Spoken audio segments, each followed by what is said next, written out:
Hello dear student, welcome to my channel. চ্যানেলে নতুন হয়ে থাকলে অবশ্যই চ্যানেলটি সাবস্ক্রাইব করবে এবং অন্যদের দেখার সুযোগ করার জন্য ভিডিওটি বেশি বেশি করে শেয়ার করবে। তো আজকের ক্লাসে আমি দশম শ্রেণীর পর্যায় সারণী অধ্যায়ের কিছু গাণিতিক সমস্যা নিয়ে আলোচনা করব, যেগুলি মাধ্যমিক পরীক্ষার জন্য খুবই গুরুত্বপূর্ণ। আশা করি তোমাদের সকলের মাধ্যমিক টেস্ট পরীক্ষা ভালো হয়েছে। তো আজকে আমাদের মেন বিষয়বস্তু হচ্ছে পর্যায় সারণীর কিছু গাণিতিক প্রবলেম নিয়ে আলোচনা করা। তো তার আগে পর্যায় সারণীর অঙ্ক করতে গেলে তোমাকে পরমাণু গঠন অধ্যায়ের ইলেকট্রন বিন্যাস ধারণাটি থাকতে হবে। তো সেটি যদি আগে থেকেই না থাকে তাহলে আমার ভিডিওর ডিসক্রিপশনের নিচে লিঙ্ক দেওয়া থাকবে, সেই ভিডিওটি দেখে নিয়ে তারপর পর্যায় সারণীর গাণিতিক সমস্যাগুলো দেখবে, তাহলে তোমাদের বুঝতে খুবই সুবিধা হয়ে যাবে। তো চলো দেরি না করে মূল ভিডিও শুরু করা যাক। তো পর্যায় সারণীর গাণিতিক প্রবলেম সমস্যা সমাধান করার আগে কিছু আমাদের ধারণা রাখতে হবে, যেগুলো তোমাদের পাঠ্য বইয়েও করানো আছে। তো তার সুবিধার্থে আমি একটু বুঝিয়ে দিচ্ছি বিষয়টা। কোনো পর্যায় সারণীর এই যে পর্যায় শ্রেণী, এটা হচ্ছে শ্রেণী বরাবর, অর্থাৎ শ্রেণী আধুনিক পর্যায় সারণী ধরি তাহলে 18টা শ্রেণী থাকে।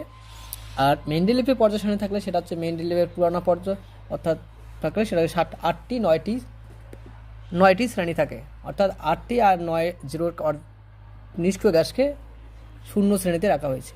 আর পর্যায় সংখ্যাটা সেম থাকে, 7টি থাকে। তো তার আগে আমাদের পর্যায় জিনিসটি কি আর শ্রেণী জিনিসটি কি সেটা আমাদের জানতে হবে। কোনো একটা শ্রেণীর উলম্ব সরলরেখা, অর্থাৎ সোজা বরাবর যে সরলরেখাগুলোকে পাওয়া যায়, অর্থাৎ বাম, এই সাইডটা হচ্ছে বাম দিক, এই সাইডটা ডান দিক, অর্থাৎ বাম দিক, অর্থাৎ উলম্ব বরাবর যে রেখাগুলো সেটাকে বলা হয় শ্রেণী। আর অনুভূমিক, অর্থাৎ উপর থেকে নিচে যদি নামা যায় সেগুলোকে বলা হয় অনুভূমিক সরলরেখা। তাহলে অনুভূমিক বরাবর যে শ্রেণীগুলো থাকে সেগুলো হচ্ছে অনুভূমিক, অর্থাৎ পর্যায় সংখ্যা। আর উলম্ব দিকে যে দিক থাকে সেগুলো হচ্ছে উলম্ব দিকে যেগুলো থাকে সে শ্রেণী সংখ্যা। তা আমাদের 18টি পর্যায় আর 18টি শ্রেণী আর 7টি পর্যায় নিয়ে ডিসকাস। তো তার পর্যায় সারণীর কয়েকটি ধর্ম। প্রথমত ধাতব ধর্ম জিনিসটি কি?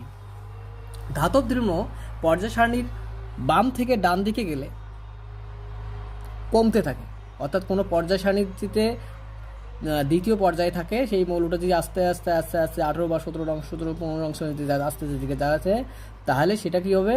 কমতে থাকবে, ধাতুর ধর্মটা আস্তে আস্তে কমতে থাকবে। আবার শ্রেণী বরাবর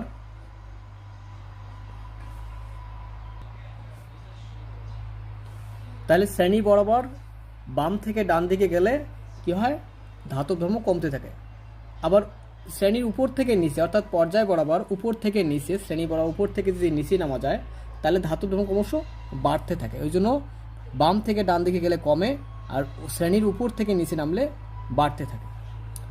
এরকম আরেকটা আছে পরমাণুর আকার। পরমাণুর আকারে কী হয়? কোনো পর্যায়ের বাম থেকে ডান দিকে গেলে, অর্থাৎ শ্রেণী বরাবর বাম থেকে ডান দিকে গেলে কি হয়? আকারটা কমতে থাকে। এবার শ্রেণী বরাবর উপর থেকে নিচে, অর্থাৎ পর্যায় বরাবর যদি আমরা নিচে নামতে থাকি তাহলে আস্তে আস্তে বাড়তে থাকে। যত পর্যায় সংখ্যা বাড়বে তত ওর আকার বৃদ্ধি পেতে থাকবে। কিন্তু ব্যতিক্রম হচ্ছে নিষ্ক্রিয় গ্যাসের ক্ষেত্রে। নিষ্ক্রিয় গ্যাসের ক্ষেত্রে বৃদ্ধি পায়। কি হয়? বাম থেকে ডান দিকে গেলে শ্রেণী বরাবর যদি বাম থেকে ডান দিকে যায় তাহলে বৃদ্ধি পায়। তো নেক্সট হচ্ছে, তাহলে পরমাণু আকার বাম থেকে ডান দিকে গেলে, কোনো পর্যায়ে বাম থেকে ডান দিকে গেলে কি হয়? কমে যায়। কি ব্যতিক্রম হচ্ছে নিষ্ক্রিয় গ্যাসের ক্ষেত্রে বৃদ্ধি পায়। আর কোনো শ্রেণীর উপর থেকে নিচে নামলে আস্তে আস্তে কি হয়? বাড়তে থাকে। বিজারণ ক্ষমতা কি হচ্ছে? বিজারণ ক্ষমতা কোনো পর্যায়ে বাম থেকে ডান দিকে গেলে কমে, আবার শ্রেণী বরাবর উপর থেকে নিচে নামলে তাহলে সেটার ক্ষেত্রে বিজারণ ক্ষমতা বাড়ে। অপরাধর্মিতা আর আয়নন বিভব। অপরাধর্মিতার আরেক নাম হচ্ছে তড়িৎ ঋণাকতা। এই দুইটার ক্ষেত্রে সেম। কি? কোনো পর্যায়ের বাম থেকে ডান দিকে গেলে অপরাধর্মিতা আস্তে আস্তে বাড়তে থাকে, কিন্তু অপরাধর্মিতা যখন কোনো শ্রেণী বরাবর উপর থেকে নিচে নামে তখন আস্তে আস্তে কমতে থাকে। জারণ ক্ষমতা বাম থেকে ডান দিকে গেলে বাড়ে, উপর থেকে নিচে গেলে কমতে থাকে। তোমরা এটা নোট আকারে খাতার মধ্যে লিখে মুখস্থ করে নেবে, তাহলে অঙ্কগুলোর ক্ষেত্রে আরও বেশি সুবিধা হবে। তো আর এটা মুখস্থ করলে তোমাদের কিছু কিছু 2 নম্বরের কোশ্চেনও রেডি হয়ে যাবে। 2 নম্বরের কোশ্চেন কীরকম হবে? প্রশ্ন থাকলে হয়তো পর্যায় সারণীতে পরমাণুর আকার কীভাবে পরিবর্তিত হয়, তখন তুমি অ্যান্সার লিখবে পর্যায় বরাবর কোনো পর্যায় বরাবর বাম থেকে ডান দিকে গেলে পরমাণুর আকার কী হয়, ক্রমশ কমতে থাকে, ব্যতিক্রম নিষ্ক্রিয় গ্যাসের ক্ষেত্রে বৃদ্ধি পায়। আর শ্রেণী বরাবর কী হবে, কোনো শ্রেণীর উপর থেকে যখন নিচে নামবো তখন কী হবে, বৃদ্ধি পাবে, মানে বাড়তে থাকবে পরমাণু আকার। ঠিক এরকম কোনো পর্যায় শ্রেণীর অপরাধর্মিতা কীভাবে পরিবর্তিত হবে, এরকম একটা কোশ্চেন হয়তো 2 নম্বরে দিল, তখন তুমি অ্যান্সার লিখবে কোনো পর্যায়ের বাম থেকে ডান দিকে গেলে কী হয়, পরমাণু অপরাধর্মিতা আস্তে আস্তে বাড়তে থাকে, আর উপর থেকে নিচে কোনো শ্রেণীর উপর থেকে নিচে জমে গেলে অপরাধর্মিতা কমতে থাকে। তো এইরকম করে কোশ্চেন তৈরি হবে। একদিকে তোমাদের 2 নম্বরের কোশ্চেন রেডি হয়ে যাবে, তার সাথে সাথে আমাদের অঙ্কে এই কনসেপ্টগুলো কাজে লাগবে। তো তোমরা এক ঝলকে এটা দেখে নাও, এটা খাতায় নোট আকারে তুলে নিয়ে মুখস্থ করবে। তো আমাদের এবার মেইন সমস্যা প্রবলেমগুলো নিয়ে আলোচনা করা যাক। তো প্রবলেম নম্বর 1, সোডিয়াম Na23 হচ্ছে ভর সংখ্যা, পারমাণবিক সংখ্যা বা ইলেকট্রন সংখ্যা 11। মৌলটির পর্যায় সারণীতে অবস্থান নির্ণয় করতে বলছে। তো এই মৌলটির পর্যায় সারণীতে অবস্থান কোথায়, অবস্থান 2 রকম, একটা আধুনিক পর্যায় সারণী আর মেন্ডেলিফের প্রাথমিক পর্যায় সারণী যেটা সেটা। এক্ষেত্রে আমরা কী কী পারবো, যোজ্যতা কত সেটা বের করতে পারবে, এবার কোন পর্যায় এবং কোন শ্রেণীতে অবস্থা সেটা আমরা বের করবো। তো এটা করতে গেলে আমাদের ছোট ক্লাসে ক্লাস 9ম শ্রেণীতেও আছে পরমাণু গঠন, 7এও আছে, 8এও আছে। তো ইলেকট্রন বিন্যাসটা সাধারণ ধারণাটা একটু একটু জেনে নাও। ইলেকট্রন বিন্যাসের 4টে কক্ষপথ K, L, M, N। এক্ষেত্রে 2n² সম্পর্ক অনুসারে ইলেকট্রনগুলো এখানে রাখা হয়, অর্থাৎ কে কক্ষে 2টো থাকে, বাদ বাকি সব কক্ষে 8টে করে ইলেকট্রন থাকবে। তো আমাদের কোনো একটা পরমাণুর এই যে নিচের দিকে যে সংখ্যাটা, সেই সংখ্যাটাকে বলা হয় ইলেকট্রন সংখ্যা,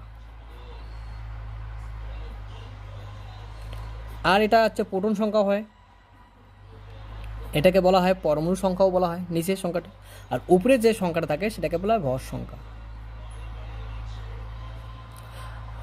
এবার নিউটন সংখ্যা যদিও আমাদের এখানে দরকার নেই, তবে নিউটন সংখ্যাটা বের করতে হয় পরমাণুর কণা হিসেবে।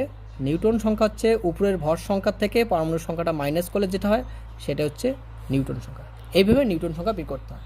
তো আমাদের এখানে আলোচ্য বিষয় হচ্ছে ইলেকট্রন সংখ্যা নিয়ে। তো আমাদের কোনো একটা পরমাণুর নিচের দিকে যে সংখ্যাটা থাকবে, ভর সংখ্যার নিচে যে সংখ্যাটা থাকবে সেটা হচ্ছে তোমার ইলেকট্রন সংখ্যা বা প্রোটন সংখ্যা বা পারমাণবিক সংখ্যা। এই সংখ্যাটা নিয়ে আমরা ইলেকট্রন বিন্যাস করব। তো 11টা ইলেকট্রন আছে, তাহলে ইলেকট্রন সংখ্যা কত,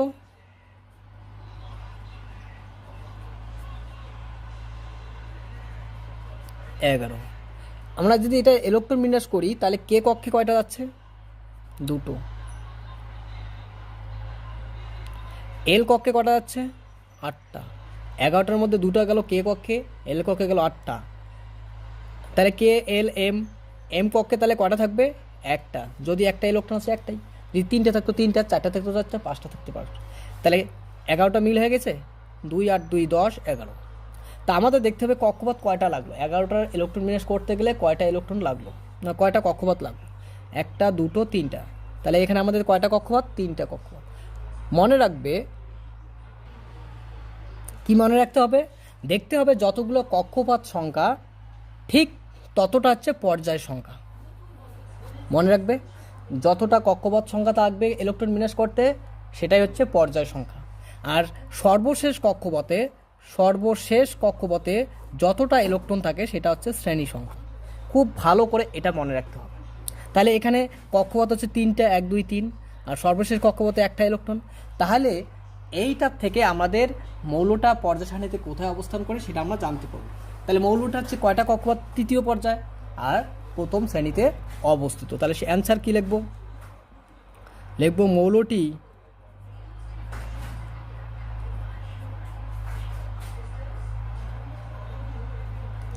পর্যায় সারণীতে 3য় পর্যায়, প্রথম শ্রেণীতে অবস্থিত। বোঝা গেল, 3য় পর্যায় প্রথম শ্রেণীতে অবস্থিত। তাহলে তুমি পরীক্ষায় কী লিখবে হচ্ছে প্রথমে ইলেকট্রন বিন্যাস করবে। ইলেকট্রন বিন্যাস কে কক্ষে 2টা, এল কক্ষে 8টা, এম কক্ষে 1টা। তাহলে সুতরাং দেখবে কয়টা কক্ষপথ আছে, কক্ষপথ যতটা পর্যায়। তাহলে কক্ষপথ আছে 3টা, তাহলে 3য় পর্যায়। আর সর্বশেষ কক্ষে যতটা ইলেকট্রন থাকবে সেটা হচ্ছে শ্রেণী সংখ্যা। বোঝা গেল? এবার যদি আধুনিক বা দীর্ঘ পর্যায় সারণী বলতো তাহলে হচ্ছে কত হতো, এটাও প্রথম শ্রেণীতেই হতো। যদি দীর্ঘ পর্যায় সারণীতে বলতো তাহলে প্রথম শ্রেণীতেই অবস্থিত হতো। যদি কক্ষপথের শেষ কক্ষে অর্থাৎ 13টা যার ইলেকট্রন থাকবে, যদি শেষ কক্ষে কক্ষপথ ইলেকট্রন বিন্যাস করে কক্ষে 2টা, এল কক্ষে 8টা, এম কক্ষে 3টা, এই শেষ কক্ষপথে যদি ইলেকট্রন সংখ্যা 1 অথবা 2 হয়, 1 অথবা 2 যদি হয় তাহলে সেক্ষেত্রে 1 হলে প্রথম শ্রেণীতে, 2 হলে দ্বিতীয় শ্রেণীতে অবস্থিত। তাহলে সেটা হিসেবে যাদের শেষ কক্ষে 3টে থাকবে তাহলে তৃতীয় শ্রেণীতে থাকার কথা আধুনিক পর্যায় সারণীতে, কিন্তু সেটা হবে না। যখন 2-এর থেকে বেশি হবে, 2 থেকে যত 8 অবধি যে সংখ্যাগুলো হবে সবার সঙ্গে 10 যোগ ওই সংখ্যাটা করতে হবে। তাহলে 3 থাকলে 10 যোগ 3 তার মানে 13 নং শ্রেণীতে অবস্থিত। যার শেষে 4 থাকবে তাহলে 10 যোগ 4 14 নং শ্রেণীতে। যার শেষে 5 থাকবে 10 যোগ 5 অর্থাৎ 15 নং শ্রেণীতে অবস্থিত। কিন্তু পর্যায় সংখ্যাটা সেম থাকবে, যতটা কক্ষপথ ততটাই পর্যায় সংখ্যা। তো এইটুক মনোযোগ সহে নোট আকারে খাতায় লিখে রাখবে। তো আমাদের নেক্সট কোশ্চেন আসা যাক। তো এরপরে এখানে বলছে যোজ্যতা কত। ভালো করে মনে রাখবে, একটা পরমাণুর ইলেকট্রন বিন্যাস করার পর সর্বশেষ কক্ষে যতটা ইলেকট্রন থাকে সেটাই ওর যোজ্যতা। এবার যোজ্যতাটা যদি 5-এর কম সংখ্যা হয় তাহলে সেই সংখ্যাটাই হবে, আর 5 থেকে 5-এর বেশি হলে সেটা 8-এর থেকে মাইনাস হবে। তো এখানে যেহেতু 1 আছে তাহলে যোজ্যতা ওর একই হবে, তাহলে এর যোজ্যতা কত হবে? এর যোজ্যতা হবে 1। যদি এর শেষে কক্ষপথে 7টা থাকতো তাহলে যোজ্যতা কত হতো? তখন 7টা থাকলে এর যোজ্যতা তখন হতো কত হতো? কি বললাম, 8 বিয়োগ 7, তাহলে 1 হতো। যদি 5টা থাকতো তাহলে কি করতাম? তাহলে 8 বিয়োগ 5 3 হতো। যদি কক্ষপথের শেষে 6টা থাকতো তাহলে কী হতো যোজ্যতা? তাহলে 8 বিয়োগ 6 সমান 2টা। আর যদি শেষে 4টা থাকে তাহলে 4টাই ওর যোজ্যতা। শেষে 3 থাকলে 3 হচ্ছে ওর যোজ্যতা, 1 থাকলে 1 যোজ্যতা, 2 থাকলে 2 যোজ্যতা। 1 থেকে 4 অবধি যে সংখ্যাগুলো হবে সেটাই তার যোজ্যতা। আর যখন 4 থেকে 5-এর থেকে শুরু করে 8 অবধি যে সংখ্যাগুলো হবে সেই সংখ্যা 8-এর থেকে সেই সংখ্যাটা মাইনাস করতে হবে। এইটুক মনে রাখতে হবে। তো নেক্সট কোশ্চেন নাম্বার 2 বলছে এ, বি ও সি মৌলগুলির পারমাণবিক সংখ্যা হলো যথাক্রমে 6, 8, 10। সি মৌল একটি নিষ্ক্রিয় মৌল। 1 নম্বর প্রশ্নে বলছে কোন মৌলটির অপরাধর্মিতা সবচেয়ে বেশি? কোন মৌলটির পরমাণু আকার সবচেয়ে কম? 3 নম্বর বলছে বি মৌলটি মেন্ডেলিফের পর্যায় সারণীর কোন শ্রেণীতে অবস্থিত? তো এই প্রশ্নটা করার আগে আমাদের দুটা জিনিস জানতে হবে, অপরাধর্মিতা জিনিসটা কি, আর পরমাণু আকার সবচেয়ে কম পরমাণু আকার। তাহলে মেন্ডেলিফের পর্যায় সারণীতে আমরা কি একটু আগে দেখলাম? মেন্ডেলিফের পর্যায় সারণীতে আমরা একটু আগে দেখছিলাম কোনো পর্যায়ের বাম থেকে ডান দিকে গেলে কি হয়? অপরাধর্মিতা বাড়ে, আর উপর থেকে কোনো শ্রেণীর উপর থেকে নিচে নেমে অপরাধর্মিতা কমতে থাকে। আর পরমাণু আকার কি হয়? পরমাণু আকার কোনো পর্যায়ে বাম থেকে ডান দিকে গেলে কি হয়? কমে, উপর থেকে নিচে গেলে বৃদ্ধি পায়। তাই এবার দেখি কোন কোন মৌল কোন পর্যায় বা কোন শ্রেণীতে অবস্থা সেটা আগে অবস্থানগুলো বের করে নেই। তার জন্য আমাদের কি করতে হবে? 3টা মৌলের ইলেকট্রন বিন্যাস করতে হবে। ওই জন্য ইলেকট্রন বিন্যাসটা ভালো করে শিখতে হবে। তো যারা শেখো নাই তার জন্য আমি এই ইলেকট্রন বিন্যাস শেখার জন্য একটা যে ভিডিও আছে সেই ভিডিওটি ডিসক্রিপশন লিঙ্কে দেবো, তোমার পুরো ভিডিওটা দেখে তারপর এই চ্যাপ্টার অঙ্কগুলো করবে। তো এ, বি, সি এই 3টা মৌলের ইলেকট্রন বিন্যাস করবো। তাহলে এর ইলেকট্রন সংখ্যা কত আছে? 6, বির কত আছে? বির আছে 8, আর সি কত আছে? 10। এই 3টা সংখ্যার আমরা কি করব? ইলেকট্রন বিন্যাস করব। তাহলে 6 আছে, তাহলে উপরে কক্ষপথগুলো লিখি কে, এল, এম, এন। তাহলে কে কক্ষে 6 আছে তাহলে 2টা দাও, এল কক্ষে কয়টা? 4টা, তাহলে 6 মিল হলো। বি আছে 8টা, তাহলে কে কক্ষে 2টা দাও, এল কক্ষে 8 দাও, 6 হবে কারণ 8টা আছে, 2 আর 6। এখানে 2 দাও, এখানে 8 দাও, এম কক্ষে 2 দাও। তাহলে দেখা যাচ্ছে এ আর বি 2টা কক্ষপথ, সির হচ্ছে 3টা কক্ষপথ। আবার কি বলছে? সি মৌলটা নিষ্ক্রিয় মৌল। নিষ্ক্রিয় মৌল কাদের বলে? যাদের ইলেকট্রন বিন্যাস পরে সর্বশেষ কক্ষপথটা পূর্ণ থাকে। তাহলে দেখো সি মৌলটার কক্ষপথটি এই সরি 2 কক্ষপথ হবে, 10টা আছে 2 8, তাহলে সি কক্ষপথটি পূর্ণ আছে, 8টা ইলেকট্রন থাকে, 8টাই আছে, তাহলে কক্ষপথটি পূর্ণ আছে, তাই এটা নিষ্ক্রিয় মৌল আর রাসায়নিক বিক্রিয়ায় অংশগ্রহণ করে না। তাহলে প্রত্যেকটা মৌলই দ্বিতীয় কক্ষপথ, অর্থাৎ প্রত্যেকটায় 2টি করে কক্ষপথ আছে। তাহলে পর্যায় সংখ্যা কত? 2। প্রথমটা আছে কোন পর্যায়ে আছে? দ্বিতীয় পর্যায়ে 4র্থ শ্রেণী, দ্বিতীয় পর্যায়ে 6ষ্ঠ শ্রেণী, আর দ্বিতীয় পর্যায়ে এই পর্যায় যেটা নিষ্ক্রিয় মৌল আছে সেগুলো 0 শ্রেণীতে অবস্থিত। তাহলে এই মৌলটি দ্বিতীয় পর্যায়ে 4র্থ শ্রেণীতে অবস্থিত। দেখো কক্ষপথ কয়টা আছে? 2টো আছে দ্বিতীয় পর্যায়ে, লাস্টে 4টে আছে 4র্থ শ্রেণী। বি মৌলটি দ্বিতীয় পর্যায়ে 6ষ্ঠ শ্রেণীতে অবস্থিত। সি মৌলটি দ্বিতীয় পর্যায়ে, মনে রাখবে কক্ষপথ পূর্ণ থাকলে সেটা হচ্ছে নিষ্ক্রিয় মৌল, আর নিষ্ক্রিয় মৌলগুলো 0 শ্রেণীতে রাখা হয়েছে, ওই জন্য দ্বিতীয় পর্যায়ে 0 শ্রেণীতে অবস্থিত।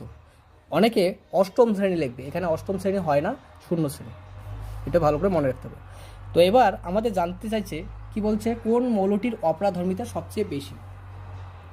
তাহলে এখানে কোন মৌলটার অপরাধর্মিতা সবচেয়ে বেশি আছে, তা আমরা অপরাধর্মিতার নিয়মের কি জানি, কোনো পর্যায়ের কি জানি। তা আমরা রাপে যদি মৌলটিকে পর্যায় সারণী নিয়ে চিন্তা করি, দ্বিতীয় পর্যায়ে, মনে করি এটা প্রথম পর্যায় ছিল, এটা দ্বিতীয় পর্যায়ে, এটা 1 নম্বর 2 নম্বর, দ্বিতীয় পর্যায়ে একটা মৌল আছে 4র্থ শ্রেণী 4 নম্বরে আছে, একটা মৌল 6 নম্বরে আছে, আর একটা 0 শ্রেণীতে আছে, অর্থাৎ পরপর 3টে মৌল আছে। আমরা কি জানি, কোনো পর্যায়ে বাম থেকে ডান দিকে, কোনো পর্যায়ে বাম থেকে ডান দিকে গিয়ে অপরাধর্মিতা বৃদ্ধি পায়।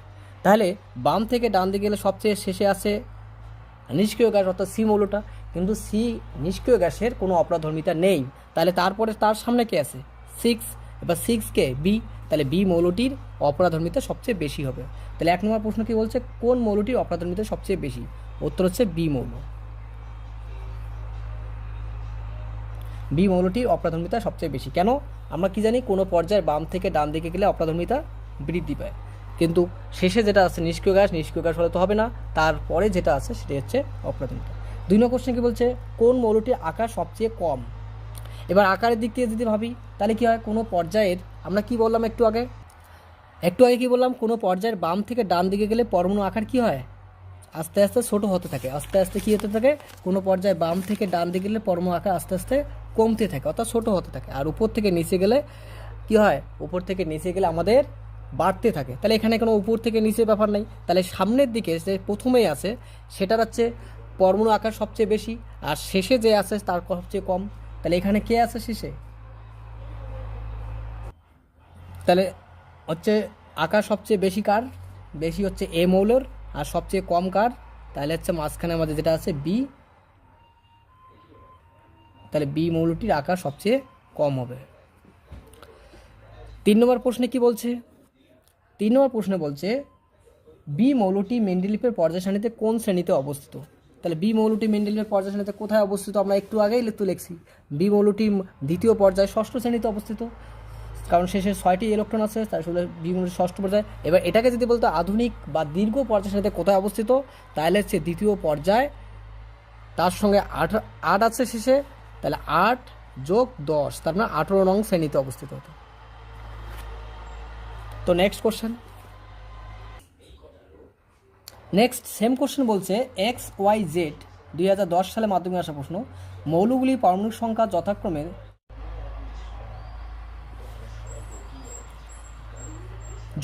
7, 10, 11।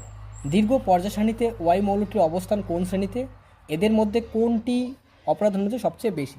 তো সেম কোশ্চেন, আমাদের প্রথম কাজ হচ্ছে XYZ এর ইলেকট্রন বিন্যাস করা। X এর কত আছে? 7, ওয়াই এর কত আছে ইলেকট্রন সংখ্যা, পারমাণবিক সংখ্যাটাই ইলেকট্রন সংখ্যা, আর জেটের কত আছে? 11। কে কক্ষে 2টো, কক্ষ পদ্ধতি লিখি K L M N, কে কক্ষে 2টো, 7টার মধ্যে 2টা গেলে আর 5টা, L কক্ষে 5টা, এখানে 2টো দাও, L কক্ষে 8টা থাকে, কটা আছে? 8, 2, 8, 10, M কক্ষে 1টা। তাহলে এখানে কি বোঝাচ্ছে? এখানে বোঝাচ্ছে X মৌলটা দ্বিতীয় পর্যায়ে 5ম শ্রেণী, ওয়াই মৌলটা দ্বিতীয় পর্যায়ে 0 শ্রেণী, অর্থাৎ 8ম শ্রেণী মানে 0 শ্রেণী, আধুনিকে হচ্ছে 18 নং শ্রেণী হতো, আর জেড মৌলটা তৃতীয় পর্যায়ে 1ম শ্রেণীতে অবস্থিত। এবার কোশ্চেনে কি বলছে, দীর্ঘ পর্যায় সারণীতে ওয়াই মৌলটির কোন শ্রেণীতে অবস্থিত? দীর্ঘ পর্যায় সারণীর কথা বলছে, তাহলে ওয়াই মৌলটির পর্যায় সংখ্যা কত? ওয়াই মৌলটি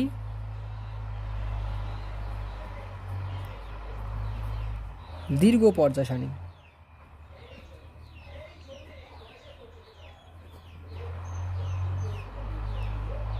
দীর্ঘ পর্যায় সারণীতে কত? 10 যোগ শেষে 8 আছে, তার মানে 18 নং শ্রেণীতে অবস্থিত। শেষে 1 আর 2 বাদে 3 থেকে শুরু করে যত সংখ্যা হবে তার সঙ্গে 10 যোগ করে নিয়ে আধুনিক পর্যায় সারণী তৈরি হয়। আর 2 নম্বর প্রশ্নে কি বলছে? বলছে এদের মধ্যে কোন মৌলটির অপরাধর্মিতা সবচেয়ে বেশি? একটু আগে একটা কোশ্চেন হয়ে গেছিল, কোনো পর্যায়ের বাম থেকে ডান দিকে গেলে কি হয়? কোনো পর্যায়ের বাম থেকে ডান দিকে গেলে কি হয়? অপরাধর্মিতা বৃদ্ধি পায় কোনো পর্যায়ের বাম থেকে ডান দিকে গেলে, আর উপর থেকে নিচে নামলে কমতে থাকে। তাহলে সবচেয়ে বাম দিকে কে আছে? ওয়াই মৌলটি। তাহলে বলছে এদের মধ্যে কোনটির অপরাধর্মিতা সবচেয়ে বেশি? আমরা কি জানি, কোনো পর্যায়ে বাম থেকে ডান দিকে গেলে বৃদ্ধি পায়, আর কোনো শ্রেণীর উপর থেকে নিচে নামলে অপরাধর্মিতা হ্রাস পায়। তাহলে বাম থেকে ডান দিকে গেলে, অর্থাৎ আমরা যে রাপে হিসাব করি জিনিসটা, একটা মৌলের পর্যায়ে দ্বিতীয় পর্যায়ে আছে কে? পঞ্চম শ্রেণীতে আছে একজন, আর একটা শূন্য শ্রেণীতে আছে। তাহলে এক্স আছে পঞ্চম, শূন্য শ্রেণীতে আছে ওয়াই, বা তার নিচে আছে জেড, অর্থাৎ উপর থেকে নিচে নামলে। তাহলে তার মধ্যে শূন্য শ্রেণীতে যে আছে সেটা হচ্ছে তোমার কি? নিষ্ক্রিয় গ্যাস, তার মানে এটার অপরাধর্মিতা হবে না। তার মানে তার সামনে যেটা আছে এক্স, সেটা হচ্ছে অপরাধর্মিতা সবচেয়ে বেশি, ওই জন্য এক্স মৌলটির অপরাধর্মিতা সবচেয়ে বেশি হবে। তো এই ছিল আমাদের আজকের ভিডিও। আশা করি ভিডিওটি ভালো লেগেছে। ভিডিওটি ভালো লাগলে অবশ্যই লাইক করবে এবং অন্যদের দেখার সুযোগ করবে, ভিডিওটি বেশি বেশি শেয়ার করবে। তো তোমরা পুরো ভিডিওটি দেখতে থাকো এবং আমাদের চ্যানেলটি সাবস্ক্রাইব করো এবং অন্যদের দেখার সুযোগ করার জন্য ভিডিওটি শেয়ার করে দাও। এবং কিছুদিনের মধ্যে টেস্ট পেপার সলভ নিয়ে আলোচনা করব। Thank you.